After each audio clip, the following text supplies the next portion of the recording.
આણંદ જિલ્લો એ ગુજરાતનું milk city, ચરોતરની પવિત્ર ભૂમિ અને મધ્ય ગુજરાતનું હૃદય. અહીંની હવામાં સહકાર અને સમૃદ્ધિની સુગંધ પડેલી છે. સાથે જ આ ધરતીના લોકોના દિલમાં એક જ નામ ગુંજે છે, મિતેશ રમેશભાઈ પટેલ. આમ તો મિતેશભાઈ પટેલ બાય પ્રોફેશન તો બિઝનેસમેન છે, પણ એમની એક જ નેમ છે, જે છે જનસેવા. એટલા માટે જ ભારતીય જનતા પાર્ટી અને પ્રધાનમંત્રી નરેન્દ્ર મોદીજીએ પણ અને ગૃહમંત્રી અમિત શાહજીએ પણ તેમના પર વિશ્વાસ મૂકી 2 વખત સાંસદ બનવાની તક આપી. ત્યારે આપણા આણંદના સાંસદ મિતેશભાઈ પટેલે જનસેવાને પોતાનું જીવન બનાવ્યું. વર્ષ 2019માં મિતેશભાઈ આણંદ લોકસભા બેઠક પરથી સાંસદ બન્યા. એક યુવા અને દૂરંદેશી નેતા તરીકે તેમણે સત્તા સંભાળતાની સાથે જ એક સપનું જોયું, જે પ્રધાનમંત્રી નરેન્દ્રભાઈ મોદીજીની સરકારી યોજનાઓને દરેક ઘર સુધી પહોંચાડવાનું. અને આ સપનાને સાકાર કરવા વર્ષ 2022માં શરૂ થયો સાંસદ જનસેવા રથ.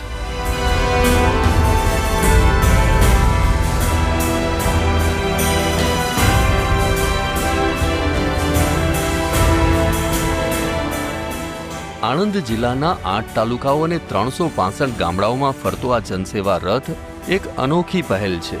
આ રથ લોકોના ઘર સુધી પહોંચે છે અને 11થી વધુ સરકારી સેવાઓ પૂરી પાડે છે. આયુષ્યમાન કાર્ડ હોય, આધાર કાર્ડ અપડેટ હોય, રેશન કાર્ડમાં સુધારો વધારો હોય કે વૃદ્ધાવસ્થા પેન્શન હોય, આ બધું માત્ર થોડી મિનિટોમાં. એમ કહીએ કે ગામના વૃદ્ધો, મહિલાઓ અને બાળકો માટે આ રથ આશીર્વાદરૂપ બન્યો છે. પ્રધાનમંત્રી શ્રી નરેન્દ્ર મોદીજીએ 70 વર્ષથી વધુ વયના નાગરિકો માટે પ્રધાનમંત્રી જન આરોગ્ય યોજના શરૂ કરી. મિતેશભાઈએ 8 થી 16 નવેમ્બર 2024 દરમિયાન વડીલો માટે કેમ્પ યોજ્યો, જેમાં 700થી વધુ લોકોએ લાભ લીધો.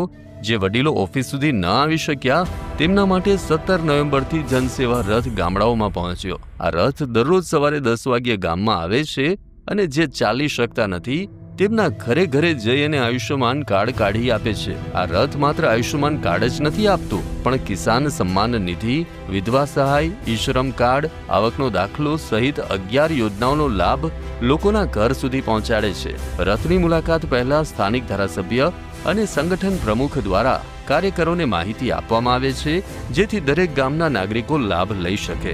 અત્યાર સુધીમાં પ્રજાની આશાનું કિરણ કહી શકાય એવો આ જનસેવા રથ 52,735 કિલોમીટરનું અંતર કાપી 103 ગામોના 3800થી પણ વધુ લોકોને આ સેવા આપી ચૂક્યો છે. મિતેશભાઈ રમેશભાઈ પટેલનો આ જનસેવા રથ માત્ર એક વાહન નથી, પણ આપણા આણંદ જિલ્લાના લોકો માટે આશાનું કિરણ છે.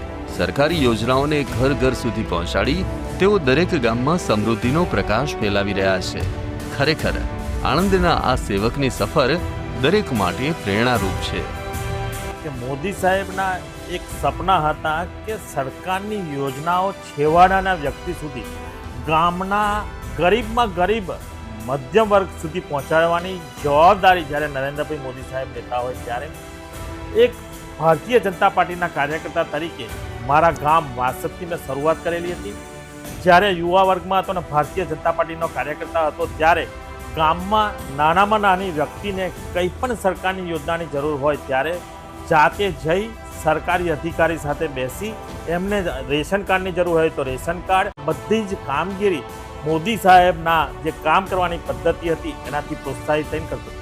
જ્યારે સાંસદ તરીકેની એક જવાબદારી મળી છે, ત્યારે સાંસદ જનસેવા રથથી અંત્યોદયના વ્યક્તિ સુધી, ગામડાના છેવાડાના વ્યક્તિ સુધી 370 ગામડાઓ જ્યારે આણંદ જિલ્લામાં આવેલા છે, ત્યારે આદરણીય પ્રધાનમંત્રી નરેન્દ્રભાઈ મોદી સાહેબ 70 વર્ષથી ઉપરના જે આપણા સિનિયર સિટીઝન છે, એમની માટે આયુષ્યમાન કાર્ડની જે શરૂઆત કરી છે, આ સાંસદ જન સેવા રથથી મારી પૂરી ટીમ અને આ રથ ગામડે ગામડે જઈ અને 70 વર્ષથી ઉપરના જેટલા પણ સિનિયર સિટીઝન છે એ ગામડે જઈ જન સેવા રથ ત્યાં આગળ જઈ એમને આયુષ્યમાન કાર્ડ અને ઘણી બધી જેટલી સરકારની યોજનાઓ છે એ ઘર બેઠા પહોંચાડવાનું કામ સાંસદ જન સેવા રથ કરી રહ્યો છે. અને હજુ પણ આ કામ બધા જ ગામડાઓમાં જઈ અને આ જન સેવા રથ દરેક ગામડાઓમાં જઈ અને આ કામ પૂર્ણ કરશે.